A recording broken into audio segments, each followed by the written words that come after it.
Salut les gens et bienvenue sur cette nouvelle vidéo qui aura pour sujet la Mastodon War 2 qui s'était déroulée chez les Area 51 le 29 avril 2018. En effet, cet événement avait réuni 30 mastodontes contre 180 joueurs, ce qui représente un record mondial dans le milieu de l'airsoft. Cependant, le Guinness des records, étant un peu con, a refusé de valider ce record car il considère les mastodontes comme des cosplayers. Et à côté, vous avez Jean-Michel, 45 ans célibataire, qui a réussi à faire le record du monde du nombre de cuillères collées sur le torse. Yes, bravo Jean-Michel. En résumé, un événement tellement parfait qu'il pourrait faire passer le Hellfest pour une réunion des alcooliques anonymes. Mais je te vois, toi, à écrire un commentaire sous la vidéo pour me demander qu'est-ce que c'est qu'un mastodonte. Alors, petit ignorant, un mastodonte c'est tout d'abord un joueur airsoft, mais surtout un roleplayer. Ce que tu dis n'a aucun sens. Oui, c'est un joueur dans une armure qui joue le rôle de son personnage, quoi. Tu croyais quand même pas qu'on était juste des simples mastos à la Call of Duty. Bon, je reprends. C'est un roleplayer possédant tout d'abord une armure imposante, le protégeant intégralement, ici, ici, ici et aussi là. Ouais, c'est très important là. Enfin bref, partout. Un peu comme lui. Non, pas lui. Non, définitivement pas lui.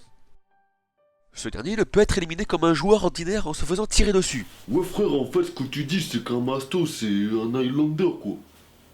Wesh. Ta gueule! Ta gueule! S'il te plaît, ta gueule! Ferme ta gueule, je t'en supplie, c'est insupportable! Bah si, c'est ça là. Ils ont peur de prendre des billes donc du coup ils font des armures pour pas se faire éliminer. T'as vu là? Bon, laissez-moi 2 secondes s'il vous plaît.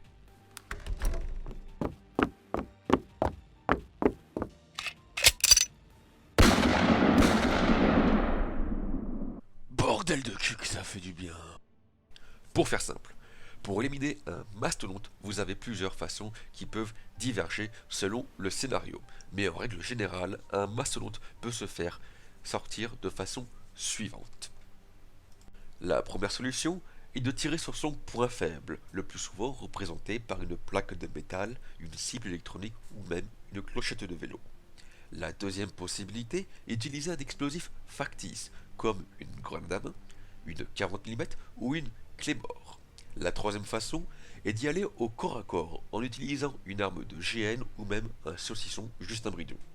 Pour la 4, il n'y a pas de 4. Ah, mais c'est simple me diriez-vous, mais que nenni mes amis.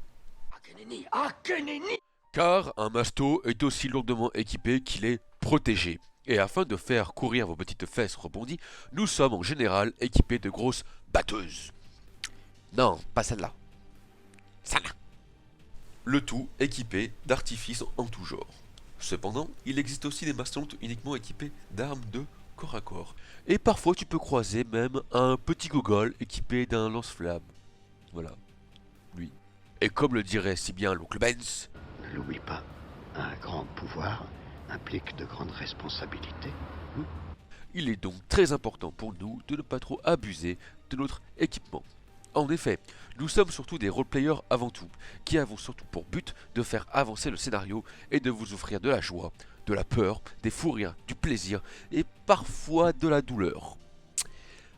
Quand on y pense, ça fait très relation sadomasochiste.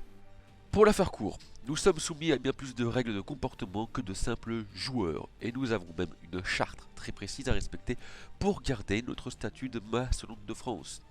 Ceci n'est pas notre but premier de tous vous éliminer, non, car sinon ça serait de l'anti-jeu total envers vous.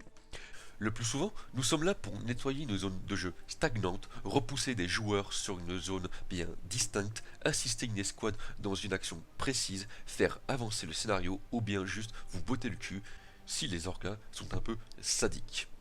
Bon, à moins que tu n'as pas écouté un seul mot de la vidéo, tu as maintenant une idée sur ce qu'est un mastodonte. Ouais, c'est pas faux. Je vais donc pouvoir annoncer dès à présent le prochain épisode qui aura pour sujet le gameplay et le déroulement de cette journée qui a été magnifique. Un immense merci aussi à toute l'Area 51 pour leur travail extraordinaire qui a duré plusieurs mois pour nous offrir cette journée parfaite. ainsi que tous les partenaires, les photographes, les mastodontes et les joueurs, bien évidemment, qui ont fait preuve d'un fair play irréprochable. Je vous dis donc à la prochaine pour le second épisode sur le thème de la Mastodon War 2.